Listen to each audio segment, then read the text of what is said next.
Hi, Prosper. Thank you so much for having me. It is so amazing to be connected with you all. I am Bec Sands, so I'm a business mentor for ex-corporate women. I help women that have grown into leadership positions to transition out of that corporate mindset and to grow freedom-based businesses, whether that's coaching or consulting. And today we're going to dive into a little bit of my story, my background, how I got to where I am today, and how I replaced my corporate income and growing, working way less in my own business, and how you can start to do that too.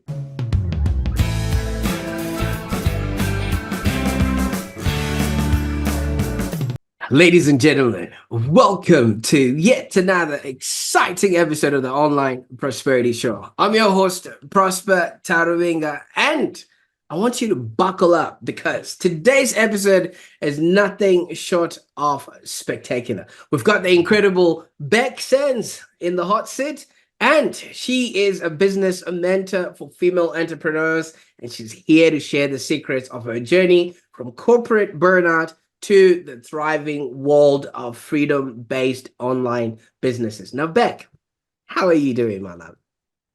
I am so well. Thank you so much, Prosper, for having me on the show. It is fantastic to be here with you. Absolutely. Well, the pleasure is all mine. I told you I've been looking at your work and been spying on some of the stuff that you're doing there. And we wanted to copy most of it, but we just realized, you know what? It's easier to bring her on the show so she could tell us all the secrets because I think that's Much just easier. Absolutely. All right. For those that are meeting Bec for the very first time, I don't know what hole you've been crawling under because Bec is really well known.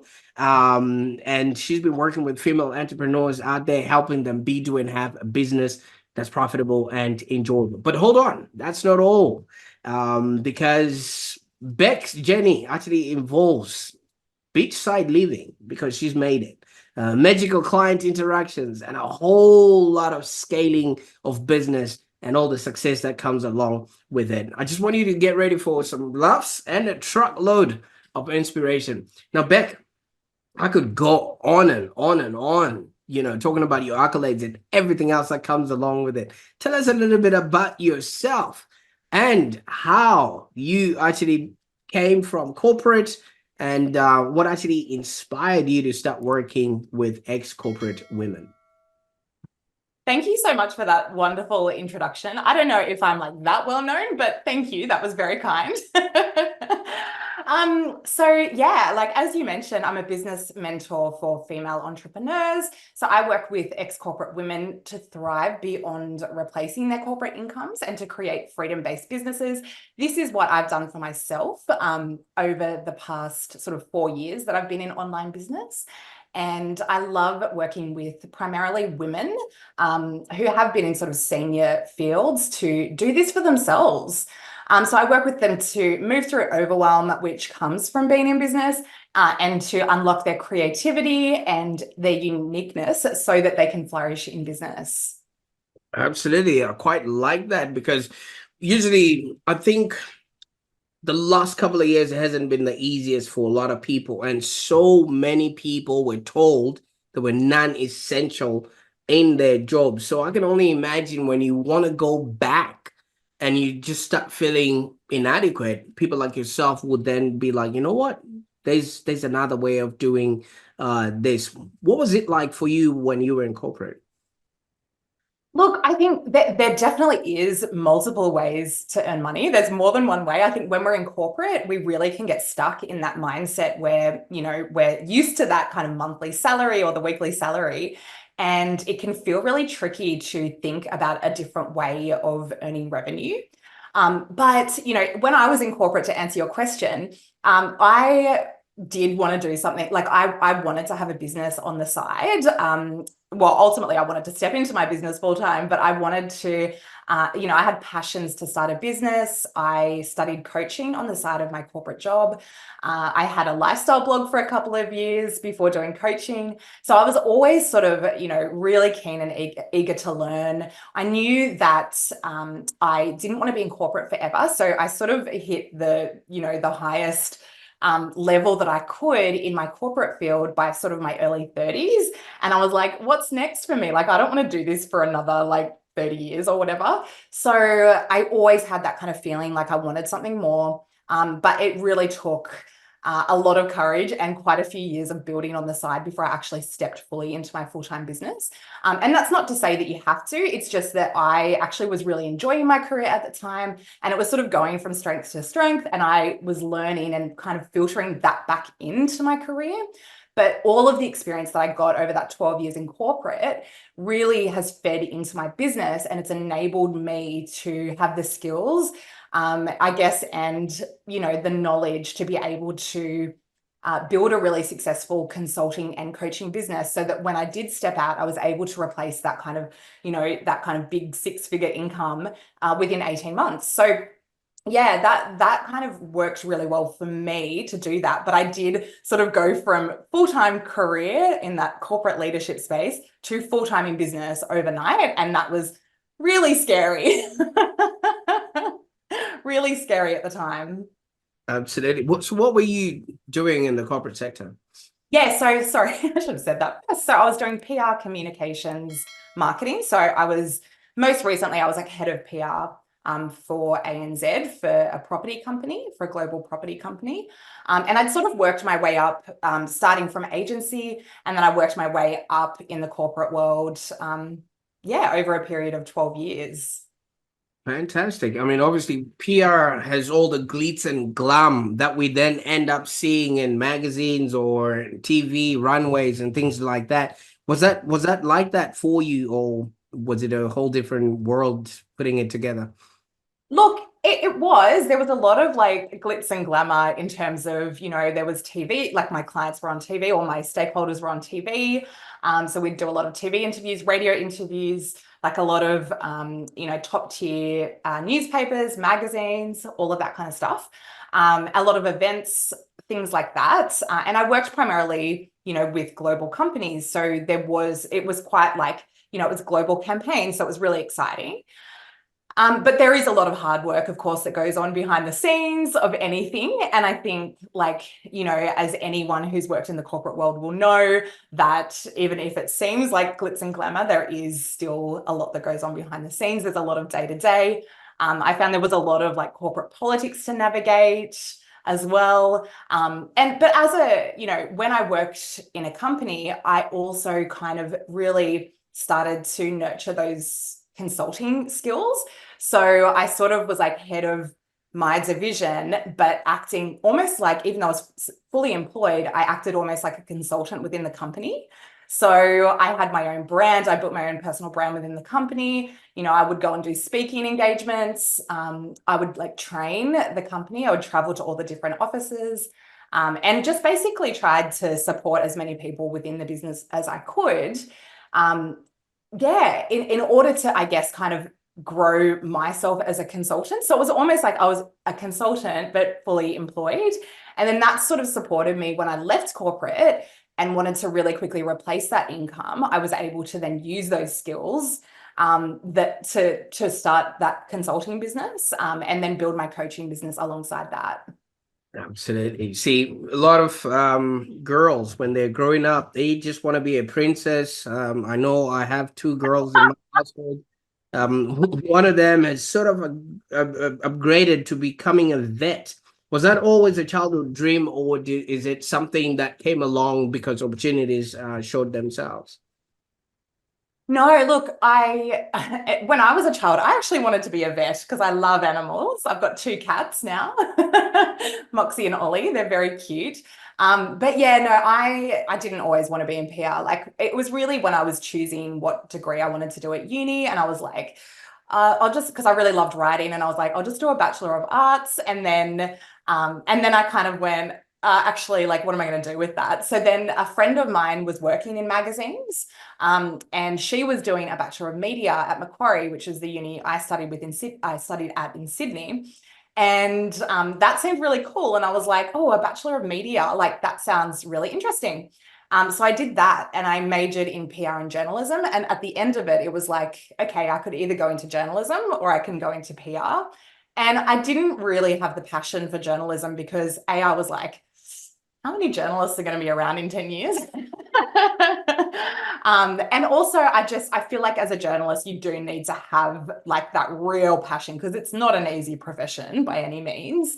And I did the PR stuff and I was like, actually, this seems like something that I could get behind. So I started working like straight out of uni in a PR agency, or actually I did a few kind of like, what do you call them? Work placements. So I did some work placements in magazines and then I did some with a PR agency. And then at the end of my degree, the PR agency offered me a full-time role. So that's kind of how I got into PR, and then worked my way up through agency and then worked in like, and then got an in-house job in corporate. Absolutely. I quite like how you sort of chose your own path and then eventually it turned out to be something that you want. So many people just end up doing jobs that literally are just sucking the life out of them. But it Yeah. seems like, your progression was sort of smooth sailing. But you then decided, you know what, I'm gonna go in and get started on my own. Tell us what the transition was, even though you already had started your own brand by yourself and your own blog. But what was that transition now that when you pick up the phone, you're not representing the company that you represented before? You are now Bec Sands. What? Yeah, Oh my goodness. Where do I start? So so it was it was really challenging to go from like behind the brand. And I was quite like, because I was like the head of PR at this, company, I did have quite a prominent sort of role and I knew, I knew all the journalists and everything in the industry. So I kind of felt like all my identity was really wound up in that role. And it's funny though that you should say that I had a smooth sailing. Like it was not smooth sailing. Like it sounds like it, but it wasn't at all. Like I had all the twists and turns of any career. And I had many, many struggles and lots of self-doubt and, lots of moments where I was like, oh, this is soul sucking. Like I want to get out of this, but I don't know how and things like that. So really like I just kind of followed the breadcrumbs. And then when I finally was, I'll say ready, but it was really like circumstantial. So I'd built up my business to a certain point on the side. And there was a bit of like a restructure within the company. And I didn't, like I still had my position. So I wasn't made redundant or anything like that, but it was just not in my favor as in some of my team was taken away. And it just wasn't, it didn't feel like the next growth step for me. So I was like, okay, you know, I'm like, I feel like now is as good a time as any to go and see if I can make this business thing work. And I was also getting married. We got married in Byron Bay in 2019. And so I was like, this is a really good time to just, try my hand and see if I can make it work. And initially I was like, everyone gives themselves 12 months, right? And then if it doesn't work, then I can just go back to corporate. But no, it did work and I really loved it. The transition was really challenging because of that. Like I went from like getting hundreds of emails a day and, having that name of the brand behind me and the title to like literally zero emails, like sitting behind my desk going, what am I even doing? Like, what am I even doing with my time? And it was just a whole different way of thinking. It was kind of like, okay, I don't have all this work thrust upon me now. I need to generate it myself and I need to like make things happen myself. So there was a lot of like overcoming self-doubt. There was a lot of like trial and error. There was a lot of putting myself out there. Whereas before I would have so much come to me, like when I was employed, when I had the brand behind me, it was like I had so many people coming to me going, hey, do you want to do this speaking op? And hey, do you want to do this and that? And when I went into my own business, it was almost like starting from scratch, but it wasn't because I had all those skills. So I always say to my clients, like, you're never going to waste all of that knowledge and experience that you've got. Yeah, I guess I just had to cultivate self-belief. I worked with my own coaches and mentors as well to support me with like accountability and to help me with strategy. And I did many courses and I just kind of always invested in my own growth as well, in order to be able to create the next thing and like get to the next step. And I always kind of had the goals of, revenue, but also the type of work that I wanted, until I was able to start saying no to the kind of stuff that I didn't want to do. But when I first started, I was doing, I was saying yes to everything, until I was in a position where I was like, actually, no, I don't do that kind of consulting. I don't do that kind of project. Like, I only work with retainer clients on a consulting level. And and now I'm at a point where I do still work with my consulting clients. So I've got, a certain number of clients on retainer ongoing, and I sign sort of like, I work with them on 12-month basis. So so that kind of creates the really consistent revenue for me, so that then I can work to build, my coaching and mentoring business, and I've got the time to work with those clients and do podcasts, and I'm writing a book for business at the moment, and just all of the things that I really love doing and that I really want to do. So I've carved out that space to build sort of the business that I want in the future as well. And you do need to carve out the space to do that. Absolutely. I quite like how the transition for you had some sort of clarity and vision. So many people just jump into this and they're like, oh, wait a minute, where am I? What's supposed to be happening? And yeah, tell us how you managed to navigate, because you literally started playing house and playing business at the same time. Yeah, well, I mean, I'd been with my husband already for like 10 years before we got Oh, married, so that was fine. So that wasn't too much of a transition. We already lived together, so yeah. So that was fine. I think it was just more like we got married, so we had like the expense of a wedding. So it was like, okay, well, now we need to like generate some revenue. So that was interesting. There was a bit of pressure there. But, fortunately, that's why, like, when I first started my business, I was like, ultimately, I want to build this really amazing kind of coaching and mentoring business. But I knew that the low-hanging fruit was in the consulting. So I knew that I could generate revenue very quickly by tapping into my existing network and sort of, like reaching out to people and then sort of getting work that way in the field that I'd already done in corporate for 12 years. And so yeah, I was able to do that and then sort of get that revenue happening so that I could then, focus on what I wanted to build. So it's not like, going out on my own to be a freelance PR consultant was the dream. It was just that will enable me to have the freedom to also build the coaching and mentoring business that I really want to do. And it just gave me the business chops as well. Like, it helped me to be able to get that experience of like putting together proposals and new business pitching and giving, like, and presenting my services to potential clients and all of that kind of thing. So yeah, and then I also had to obviously manage the financials and work with an accountant and like navigate all of that. So there is a lot that sort of goes on behind the scenes. All the grown-up stuff, right? Because Yeah. when you're working in corporate, I mean, I'm saying this with love and respect. You come in, your desk is already set up, your computer is already set up. If anything goes wrong, IT fixes that, you know what I mean? But when it's you got to set up your own microphone.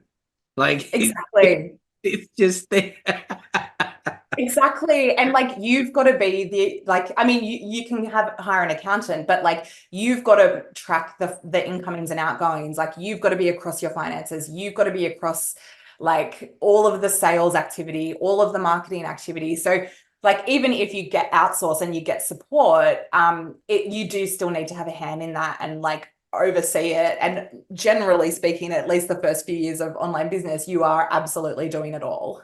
So I'm supposing the work or the kind of work that you do with these ex-corporate women is a lot of unlearning, because all of those things that they were used to do, and it's no longer the same, or the respect or the accolades and everything else just gets stripped off the moment you walk past that threshold with your box, with the photos inside of it. Or does that just happen in the movies?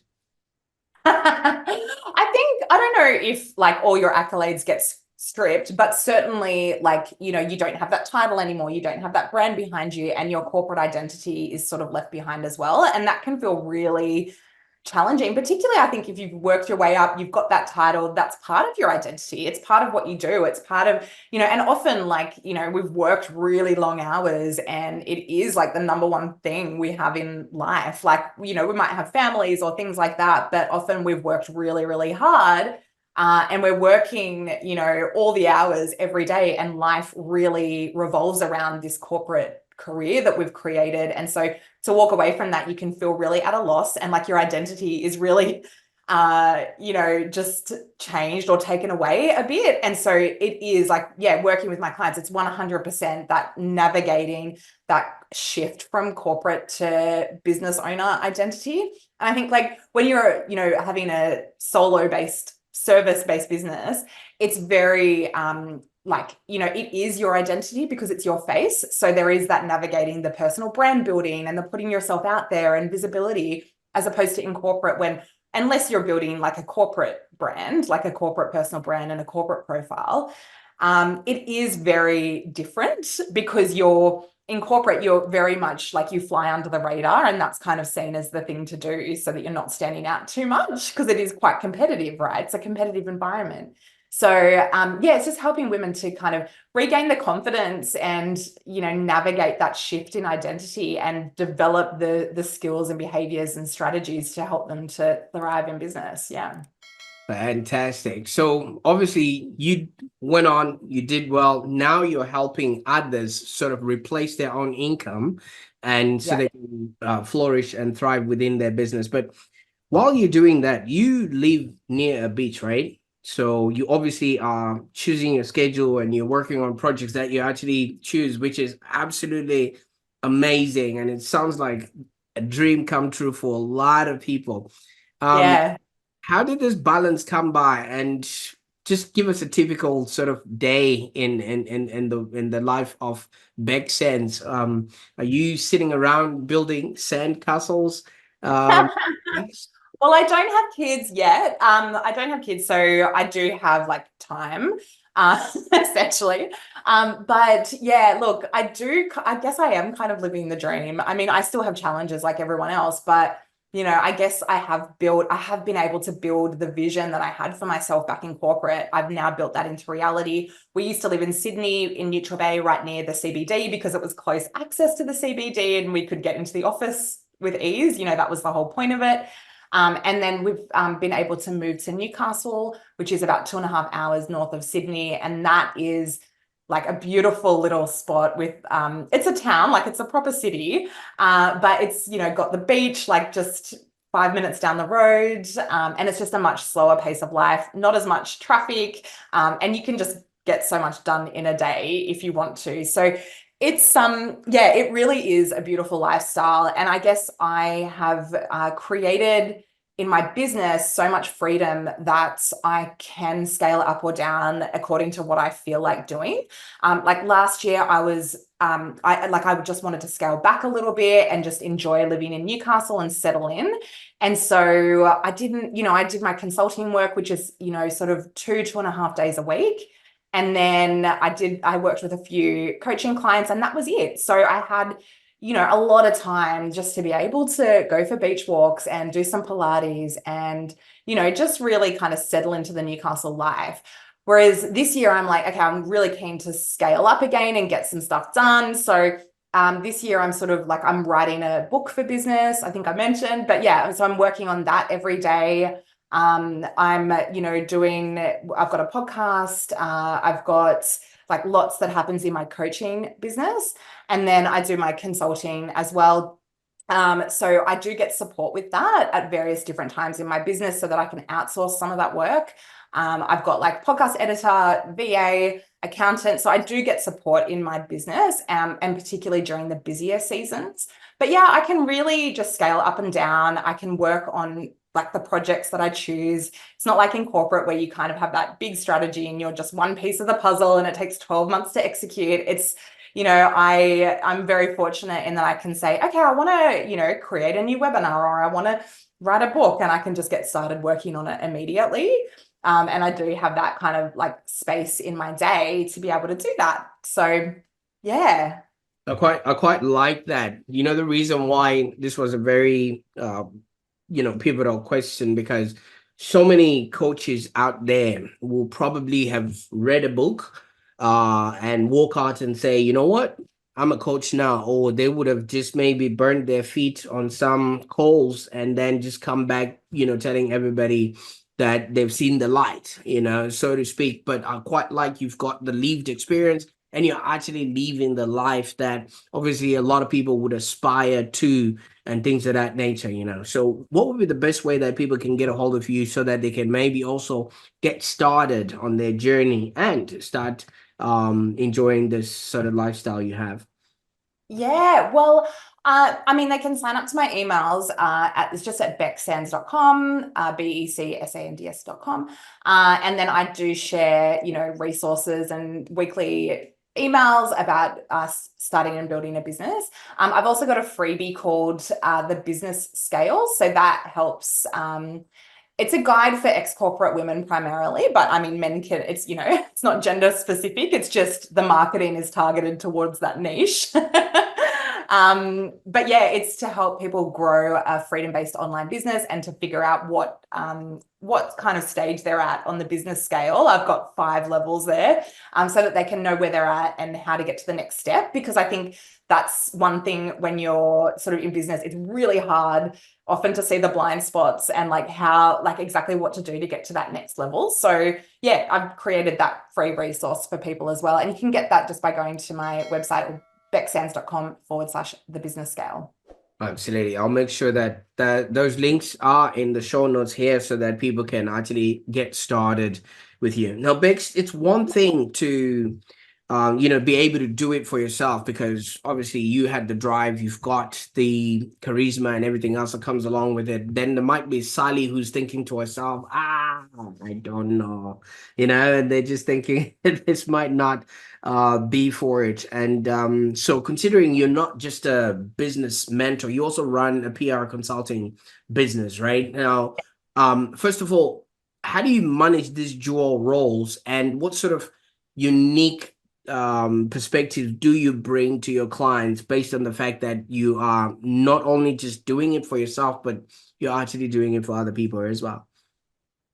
Yeah, so I think the fact that, like you said, I do have a consultancy as well as my coaching business, I've got the multiple streams of income. I think that's really important, particularly as you're growing. Like until you've got like that multi-million-dollar or million-dollar coaching business and you've got like a huge audience, I think it is nice to have multiple streams of income so that you're not in a position where you're really relying on that, like getting 10 clients a month or whatever in your coaching business. I really I really support and advocate for using your skills that you've already developed and monetizing those as well. So if you have got that corporate experience and background, then how can you channel those into online revenue streams in your business, as well as building whatever it is that you want to grow as well?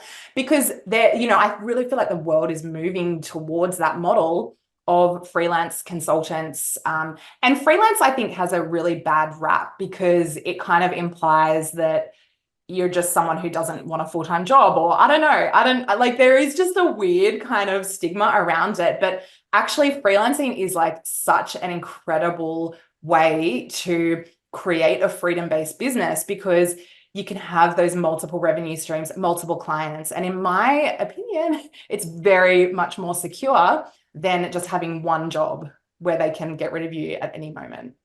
Oh, absolutely. I don't think anyone will be getting rid of you and anytime soon, because you've consolidated all of this. And speaking of this, you've actually gone ahead and won awards. In some places, you're an award finalist. Now, can you maybe share the importance of this sort of recognition? Because no one is giving you, or giving you any accolades while you're working by yourself. It's only the work that you're doing in private that then gets appreciated in the public space. How has this sort of impacted your career and also maybe your coaching practice? Um, you know, Yeah, well, I mean, part of what I teach is building a personal brand. And part of that, it is a lot of marketing and visibility. And I think unless you're kind of shouting your work from the rooftops. Like no one is going to know who you are. And so it is important to, put your hand up to speak at events, to submit your work for awards. It's important to, to do collaborations like we're doing today, and to pitch yourself to podcasts and to build your audience that way so that people can get to know who you are. Because we're not all like, right at the beginning, I think we were offline, but you were like, I'm not Elon Musk. And I was like, but we're all not, like, we're not, and we don't need to be either. We just need to be well known in our niche to our ideal clients. We don't have to have an audience of millions. It's really just about, like, particularly if you've got a solo business, you might only need a few consistent clients to really replace that income. It's easier than people think, but it is still challenging, right? So like I think people think like, oh, it's just this like, it's this whole big thing that I need to do. But when you're thinking about creating that kind of business with the ongoing revenue streams, you really do only need a few clients. Oh, absolutely. And I'm really grateful. Now this show has got two subscribers, yourself and me. So that's a win. Because I know you're obviously gonna be Zero, that's good. you're obviously gonna be watching back at this and just making sure the episode came out well. So thank you so much for that. But I understand what you're talking about. It's a lot of work that happens behind the scenes and things of that nature. Now, reflecting on your personal journey, Bec, and obviously knowing what you know now and where you are and how you've created everything else, what's the one thing that you wish you knew when you were getting started, and how could have you knowing this piece of information sort of changed your path? Oh gosh. What do I wish I'd known? I think I wish I'd known that building a personal brand and increasing your visibility is really challenging for most people. Like I think when I first started out, I would look at people on stage, or I would look at people doing interviews, or what's, so on and so forth. And I think I kind of thought, oh, they've clearly got a natural affinity for that. And, they were obviously born with that talent, and I'm never going to be able to do that, because I started out being terrified of speaking. And it's only through, doing it a million times that I can stand here before you confidently and talk, And so I think I wish I'd known when I was starting out that, it's like that for a lot of people, and you really just have to work your way up and consistently put yourself out there and consistently, get out of your comfort zone in small ways, or even bigger ways sometimes, but even just incrementally, if you can get out of your comfort zone more and more, you will build up that skill. And most of the speakers and most of the people that are out there, they're doing really well and they're really good at what they do because they've practiced a million times. Oh, absolutely. I quite like that. It's very, very important for people to realize that, first of all, it's not about you. It's about the people you're going to be serving. And if you're going to make it about yourself, then you're the only one that you're going to have to please. And it's just one of those things that when you're starting, you want to have that confidence, but you get confidence by doing. By You doing. Yes, you want to be an expert, but you become an expert by showing up. It's not something that you can just plug from a shelf in Kohl's or things of that nature. It just doesn't work like that. Now, you did hint on you writing a book, and it would be remiss for me not to ask, first of all, if you're going to tell us what the title is, when you're and when we can have you back on the show to talk about this book. Well, at the moment, the working title is called Confidently Visible, and it's a guide for putting yourself out into the world. I think, yeah, so hopefully I'm hoping next year will be the year, because I'm working on it now, and then there's obviously a long process in terms of like, however I go about publishing it, which I'll probably try and find a publisher at this stage. But yeah, hopefully next year, but it's still, 20,000 words in, let's say. So still a ways to go. Absolutely. I know you've got the experience, you've got the lived experience as well to put in something that's remarkable. And I quite like how you chose your niche based on who you were. You're just teaching back of 4 or 5 years ago you know, how to live the life that you live now. And it's just remarkable how you're doing that. So kudos to you. And on behalf of all the women ex-corporate that might have an opportunity to get a you know, a glimpse of your energy, just your work and whatever stuff that you're putting out there, I just wish them all the best because I know they'll be in capable hands. So thank you so much for that. Thank you so much, Prosper. That's so nice of you to say. Absolutely. Well, there you have it, folks. A journey packed with inspiration, wisdom, and a dash of beachside magic. She's called Sands for a reason. Building Sands in the beaches of Newcastle there. Now, if you want to learn a little bit more about Bec Sands and maybe get started on your on your journey from your corporate role to a freedom business, I suggest that you look at the links that we've got in the show notes here. And I'll also suggest that you hit the subscribe button. Like I mentioned, it's only me and Bex that are subscribe to this channel right now. So we want more people. So we can obviously be disseminating insightful conversations like this so that you too can have a business that's profitable and enjoyable. And remember, your next big breakthrough might just be a click away. So don't forget to hit that subscribe button. Beck, I can't thank you enough for the time that we spent on the call today. Until next time, we're signing out. Bye for now.